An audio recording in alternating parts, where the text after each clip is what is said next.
하나님의 말씀은 요한계시록 2장 1절부터 7절입니다. 에베소 교회 사자에게 편지하기를 오른손에 7벼를 붙잡고 7 금촛대 사이에 다니시는 이가 가라사대 내가 내 행위와 수고와 내 인내를 알고 또 악한 자들 용납지 아니한 것과 자칭 사도라 하되 아닌 자들 시험하여 그 거짓된 것을 내가 드러낸 것과 또 내가 참고 내 이름을 위하여 견디고 게으르지 아니한 것을 아노라. 그러나 너를 책망할 것이 있나니 너의 처음 사랑을 버렸느니라. 그러므로 어디서 떨어진 것을 생각하고 회개하여 처음 행위를 가지라. 만일 그리하지 아니하고 회개치 아니하면 내가 내게 임하여 내 촛대를 그 자리에서 옮기리라. 오직 내게 이것이 있으니 내가 니골라당의 행위를 미워하는도다. 나도 이것을 미워하노라. 귀 있는 자는 성령이 교회들에게 하시는 말씀을 들을지어다. 이기는 그에게는 내가 하나님의 낙원에 있는 생명나무의 과실을 주어 먹게 하리라. 아멘. 기도하겠습니다.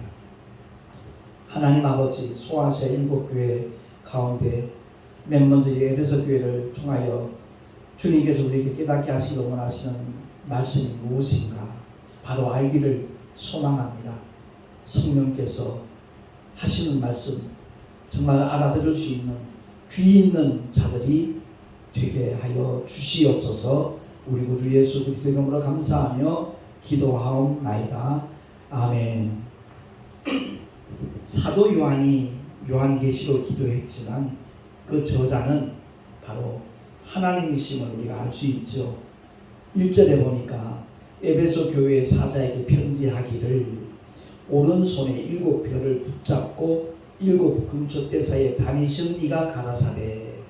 요한이 기록한 것은 자기 임의로 기록한 것이 아니라는 거죠.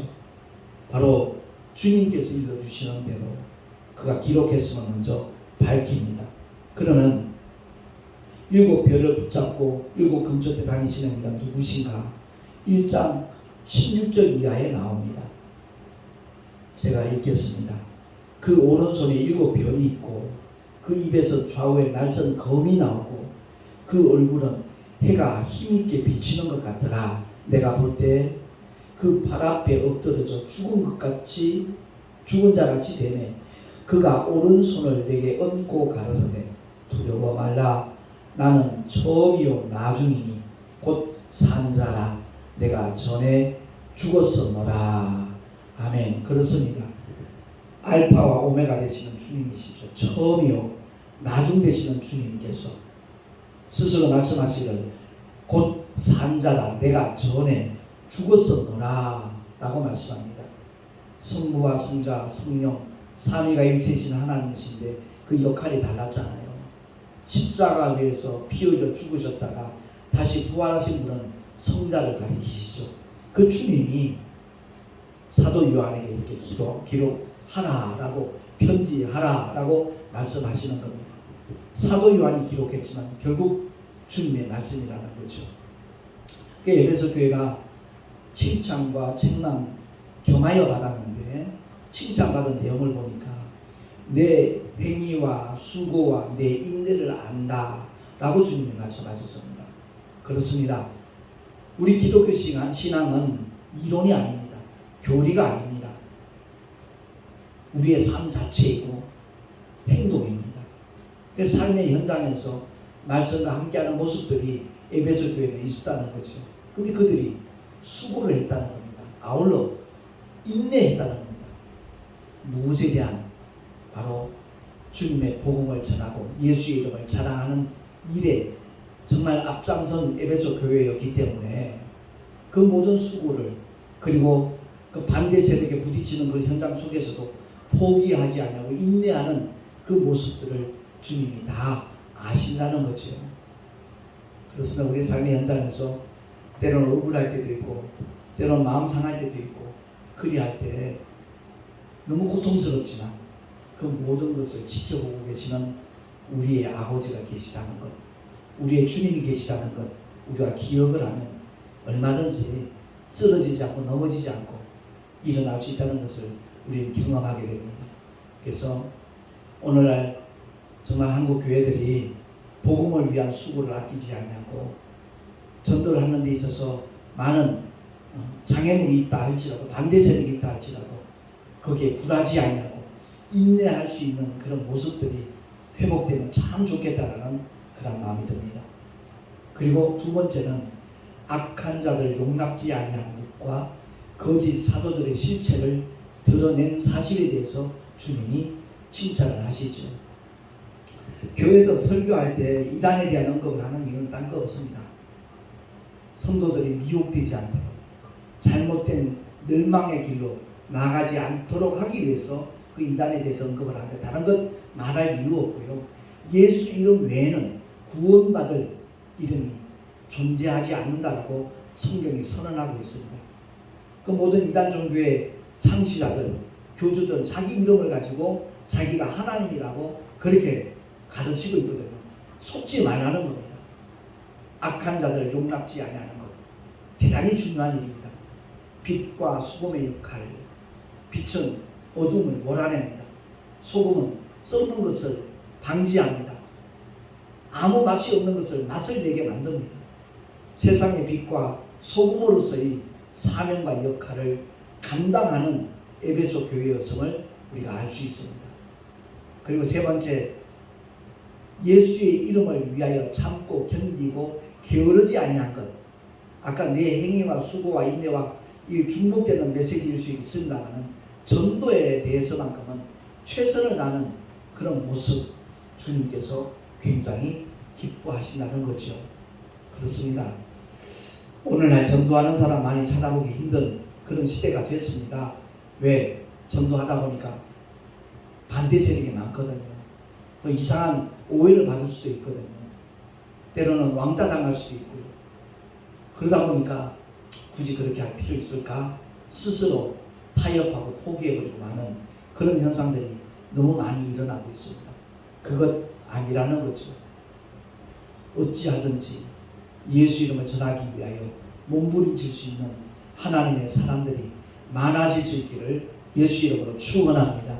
그 예수 이름을 위하여 그 예수 이름 자랑하는 게 전도거든요. 죄에 있다 못 박아 죽였지만 하나님이 다시 살리셨다. 예수는 메시아다. 예수는 그리스도시다. 이걸 주장하는 게 전도입니다. 그것을 알려주는 게 전도입니다.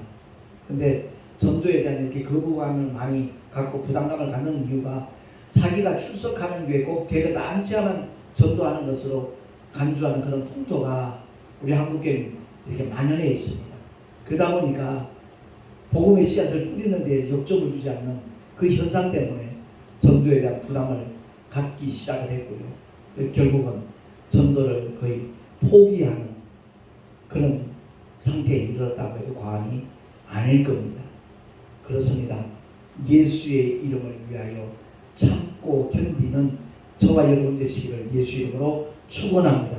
뿐만 아니라 게으르지 아니하고 열심을 품고 하나님께서 맡겨주시는 사명을 감당하는 한국교회가 되어진다라니 분명히 주님께서는 한국교회를 통하여 세계 선교가 이루어질 수 있도록 또한 역사하실 겁니다. 그리고 네 번째, 주님께서 미워하시는 그 니골라당의 행위를 에베소 교회도 미워했다는 거죠. 니골라가 누굽니까? 사도행전에 처음 소개되고 있죠. 그는 이방 사람입니다. 근데 유대교로 개종했다가 복음을 듣고 기독교인이 된 그 7 집사 중에 한 사람이 바로 니골라입니다. 기독교 초기 교회에 의해서 니골라당의 창시자가 바로 니골라였다는 거죠. 그래서 그 단체 이름을 니골라당이다 이렇게 명명하고 있는 겁니다. 근데 니골라당의 사상이 어떤 것인가? 가장 잘못하고 있는 것이 바로 진리로 인한 자유를 육신의 교회로 삼고 있다는 거죠. 갈라디아 교회도 그런 현상이 일어났었거든요. 그래서 사도 바울이 갈라디아 5장 13절을 통해서 갈라디아 교회의 성도들에게 이와 같이 서신을 보내서 말하고 있습니다. 제가 봉독을 하겠습니다. 갈라디아서 5장 13절 찾으셨으면 우리 한 목소리로 합독을 하겠습니다. 시작. 형제들아 너희가 자유를 위하여 부르심을 입었으나 그러나 그 자유로 육체의 기회를 삼지 말고 오직 사랑으로 서로 종노릇하라. 아멘. 그렇습니다. 주님이 말씀하셨지요. 진리를 알지니 진리가 너를 자유케 하리라 라고 선포하셨습니다. 사도 바울 역시도 로마 교회를 향해서 보낸 서신에 보면 죄와 사망의 법에서 생명의 성령의 법이 우리를 해방하였다 라고 말씀하고 있습니다. 이 말씀의 진의를 바로 알지 못하니까 난 율법으로부터 이제 해방되었으니까 내 멋대로 내 마음대로 내 하고 싶은 대로 살아도 된다라는 주장을 이들은 하고 있는 겁니다. 그리고 그 밑바탕 사상이 뭐냐 하면 지나친 극단적인 이원론이 깔려 있습니다. 하나님이 계신 반면에 마귀가 있듯이 선이 있고 악이 있다. 빛이 있고 어둠이 있다. 마찬가지로 우리 인간은 영이 있고 육이 있다. 근데 인간의 육신은 근본적으로 악한 존재이다. 그렇기 때문에 육신에 소욕되어 사는 것, 그것을 정죄해서는 안 된다.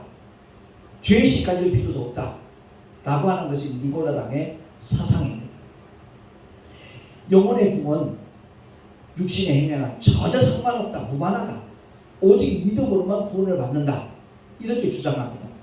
이 부분만큼은 정통 기독교 주장과 일치합니다. 그런데 이들은 육신의 행위는 무관하다는 이것을 부각을 시켜서 자기 하고 싶은 대로 원하는 대로 살아도 괜찮다라고 가르치고 있는 겁니다. 율법의 정죄로부터 해방되었기 때문에 육체가 그 짓는 죄는 정죄의 대상이 될 수 없다라고까지 주장을 하는 겁니다. 바꿔 말하면 예수 그리스도를 믿는 순간에 의인이 되었으니까 두 번 다시 회개기도 할 필요도 없다고 가르치고 있습니다. 구원파가 그렇거든요. 기쁜 소식 순교가 그렇습니다. 그래서 그들은 회개기도 할 이유가 없다. 죄의식조차 갖지 마라. 이렇게 가르칩니다. 그게 진짜 복음이다 라고 강조를 하니까 많은 순진한 기독교인들이 미혹을 받습니다. 그래서 정말 영혼의 구원을 놓쳐버리는 안타까운 일들이 많이 생기기 때문에 그래서 이단에 대해서 교회 목사님들이 그렇게 강조를 하는 겁니다. 심지어 주기도문도 할 필요가 없다는 거예요. 왜냐하면 주기도문 가운데 우리가 우리에게 죄 지은 자를 사하여 준 것 같이 우리의 죄를 사하여 주옵시고 회개의 내용이 들어가 있다는 거죠. 얼마나 하나님의 말씀을 정말 오해하고 있는가, 왜곡하고 있는가 하는 것을 우리가 느낄 수가 있습니다. 그래서 오늘 우리 한국교회가 가장 경계해야 될 것이 바로 니고라당의 교훈이고, 아울러 발람의 교훈 역시도 우리가 가장 멀리 해야 될 것이라는 것을, 거기에 물들지 아니하도록 최선을 다하는 것, 그게 목회자들 또한 책임이 아닌가 이렇게 생각을 합니다. 그렇습니다. 발람이 선지자입니다. 근데 하나님께서 맡겨주신 사명을 온전히 감당하지 못하고 그 예물 때문에 마음이 흔들리기 시작하죠. 결국은 아말렉을 저주해야 될 발람이 그들을 축복합니다. 이것이 바로 오늘날 한국교회가, 제가 택시안에서 만난 성도들 중에 지금 교회를 안 다니는데 그 이유가 뭔지 압니까? 하면서 하는 말들이, 헌금 많이 하는 사람은 대접받고 헌금 못하는 사람은 교인 취급도 하지 않는다라는 그런 일들 때문에 교회를 떠났다고 얘기하는 분들이 의외로 많이 있었습니다. 솔직히 저도 34년 목회하면서 돈 버는 일에는 거리가 멀었습니다. 근데 7년 반 전부터 택시하면서 제가 느꼈습니다. 야, 돈 버는 일이 이렇게 힘들구나. 근데 성도들이 주일마다 다만 얼마라도 주일 헌금한다는 것 자체, 감사금을 드린다는 것 자체가 정말 굉장한 믿음이구나. 정말 주님을 사랑하고 교회를 사랑하니까 할 수 있는 일이구나 하는 것이 느껴지더라고요. 예전에 제가 봉사활동할 때 헌금 봉투에 들어있는 그 금액에 따라서 느끼는 감동이 달랐었는데 회개했습니다. 결코 황금 만능주의에 물들어서는 안 되는 곳이 교회이거든요. 그렇습니다.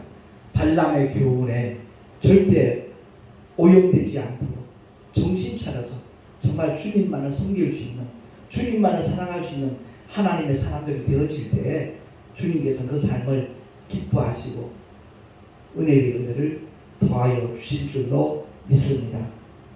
지난주에 있었던 일입니다. 제 아내가 교회 통장을 찍어보더니 승객 조집사라는 이름으로 10만 원이 입금이 되었다는 겁니다. 금방 생각이 나더라고요. 택시를 타신 성도님이었는 것 같아요. 직분은 바뀌지 않았어요. 제가 전도를 하니까 귀담아 들으셨고 나중에 목사님 유튜브 꼭 찾아보겠습니다. 그러면 내리셨어요. 아마 그분이 헌금을 했던 것 같아요. 그렇습니다. 이름은 밝히지 않았고 자기의 직분까지 이렇게 밝혔더라고요. 저에게는 굉장히 참 위로가 되는 일이었습니다. 헌금 그 자체, 그것도 우리에게 보탬이 되지만 정말 작은 교회, 개척교회를 염려하고 아끼며 사랑하는 마음이 있는 참 귀한 집사님이 계시구나 하는 사실에 굉장히 마음이 기뻤습니다. 우리가 하나님을 기쁘시게 하는 방법은 딱 한 가지입니다. 주님 뜻대로 주님이 기뻐하시는 일에 매진하면 주님께서 가장 영광도 받으시고 하나님께서 기뻐하시는 줄로 믿습니다. 근데 이렇게 여러 가지 칭찬을 받은 에베소 교회가 주님으로부터 책망받은 내용이 나오지요. 다름이 아니라 처음 사랑을 버렸다는 겁니다. 사랑은 복음의 본질입니다. 우리가 하나님을 먼저 사랑한 것이 아니고 하나님께서 무조건적으로, 절대적으로, 일방적으로 먼저 우리를 찾아오셨고 우리에게 베푸신 것이 하나님의 사랑입니다. 그 사랑을 받은 하나님의 사람들은 동일하게 그 사랑을 실천하게 되어져 있습니다. 그런데 사실 저도 지금 7년 6개월째 택시전도를 하고 있지만 이 땅은 그래요. 그 영혼을 정말 아끼며 사랑하는 마음으로 전도하는 모습이 결여된 것 같은 순간들이 있습니다. 몸이 너무 힘들고 피곤하고 지치니까 그냥 의무적으로 습관적으로 전단지를 주는, 별 얘기도 하지 못하고 피곤할 때 그럴 때가 있거든요. 아, 그런 모습이 주님 보시기엔 참 잘못된 모습이겠다 하는 것이 느껴집니다. 그렇습니다. 어디서 떨어진 것을 생각하고 회개하여 처음 행위를 가질 것을 주님이 명하셨습니다. 만약 그렇지 아니하면 내가 내게 임하여 내 촛대를 그 자리에서 옮기리라 라고 말씀합니다. 촛대가 옮겨지면 더 이상 교회가 아니잖아요. 우리 한국교회도 앞다투어 교회 건축을 정말 경쟁 삼아 했던 연대들이 있었습니다. 70년대, 80년대, 90년대. 그런데 무리하게 교회를 건축했다가 결국 경매에 넘어가는 그런 모든 교회들, 이단이 다 흡수됐잖아요. 하나님과 전혀 상관없는 하나님의 교회가 그 많은 건물들을 매입을 했습니다. 얼마나 속상하고 안타까운 일인지 몰라요. 유럽 여행 갔다 오신 분들 다들 그 얘기 하잖아요. 중세 그 찬란했던 교회들이 지금은 박물관이 되어버렸고 때로는 커다란 숲길이 되어 있고 음식적으로 바뀌어져 있는 그런 모습들. 그렇습니다. 한때는 성령이 역사하신 구원받은 성도들이 모여서 다 함께 찬송하며 주님을 예배하는 구별되고 성별된 하나님의 처소였으나 본질을 잃어버리고 나니까 하나님의 말씀과 어긋난 방향으로 나가니까 결국엔 그 장소가 더 이상 교회가 아니라는 것을 우리에게 증거하고 있지 않습니까? 촛대를 옮기면 아무 의미 없다는 거죠. 우리 모두가 다 정말 정신 차려서 성령의 역사하시는 교회, 저희 교회에 이제 그런 표를 넣었습니다만 교회다운 교회, 예배다운 예배, 수없이 많은 예배를 드렸다 할지라도 하나님께서 받으시지 않은 예배는 예배가 아니거든요.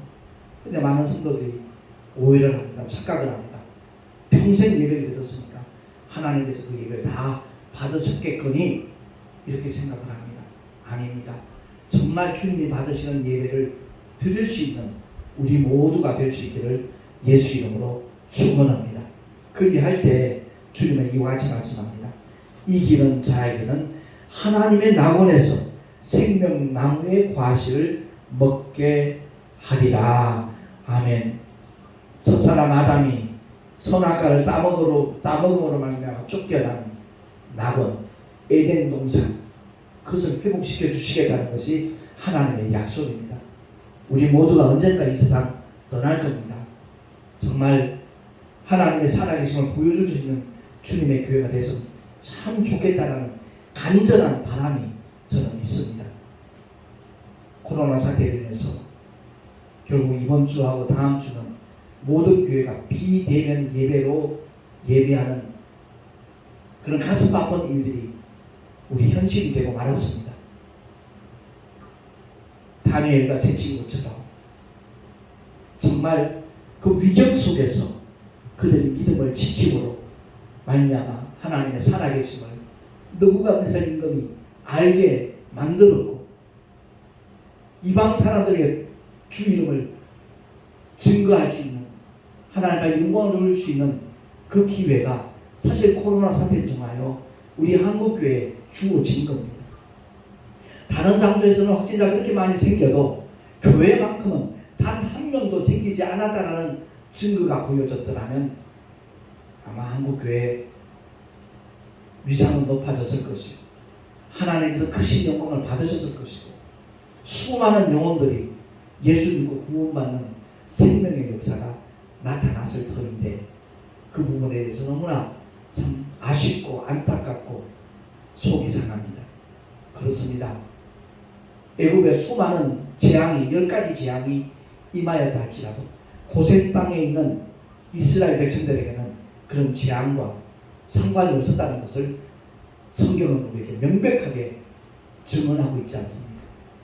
아무쪼록 에베소 교회가 칭찬도 받고 책망도 받았는데 우리는 주님 앞에 서는 날 어떤 모습일까 다시 한번 생각하면서 주님이 기뻐하시고 주님께서 영광 받을 만한 그런 믿음의 교회들이 다 될 수 있기를 예수 이름으로 축원합니다. 기도하겠습니다. 하나님 아버지, 우리 모두가 다 언젠가 주님 앞에 설 때인데 그날에 주님 앞에 인정받고 칭찬받는 그리고 멸류관 받았을 수 있는 그런 주님이 가장 사랑하시고 기뻐하시는 교회들이 되기를 소망합니다. 성령께서 아름답게 다듬어 주시고 이끌어 주시옵소서. 순종하는 우리 모두가 되게 하여 주시옵소서. 우리 구주 예수 그리스도의 이름으로 감사하며 기도하옵나이다. 아멘. 539장 찬양한 다음에 축도로 예배를 마치겠습니다.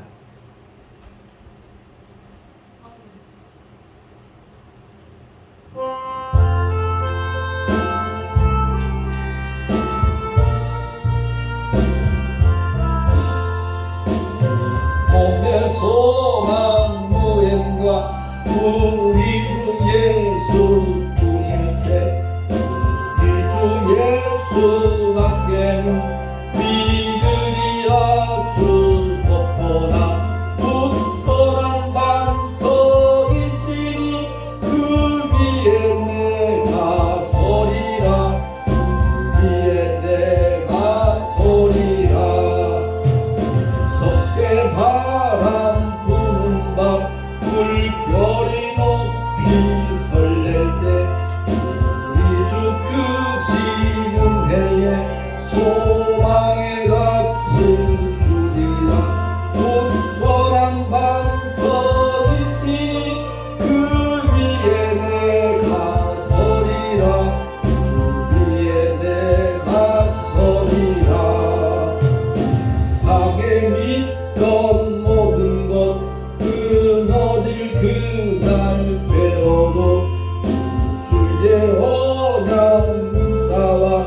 내 소망 더욱 크리라 굳건한 반석이시니 그 위에 내가 서리라 그 위에 내가 서리라 하나님 천국 올라가 하나님 정에 배울 때 주의 의를 힘입어 오요시 앞에 서리라 굳건한 반석이시니 그 위에 내가 서리라 그 위에 내가 서리라. 아멘. 주님을 예배하며 11조와 성교 헌금과 여러 가지 모양의 감사 예물 그리고 주일 헌금 드렸습니다. 주님 기쁘시게 흠양하여 주시고 이 예물이 쓰여지는 곳에 오직 주의 영광만 나타나게 하여 주시옵소서. 드린 손길들마다 삶의 터전에서 하나님이 함께하신 믿음의 증거들이 보여지게 하시고 정말 악한 자가 저를 만지지도 못하는 하나님의 역사가 경험되게 하여 주시옵소서. 이제는 우리 구주 예수 그리스도의 크신 은혜와 하나님 아버지의 끝없는 사랑하심과 보혜사 성령 하나님의 내주교통 인도하심과 축복하심이 이 마지막 때 참으로 주님이 기뻐하시는 교회로 우뚝 세워지기를 소망하며 결단하며 하나님의 말씀과 함께하리라 사모하는 모든 사랑하는 성도들 머리 위에 그 가정과 자녀들과 경영하는 모든 일들과 주께서 피로 값주고 세우신 주님의 모든 교회들 위에 지금으로부터 영원토록 함께 계실지어다. 아멘.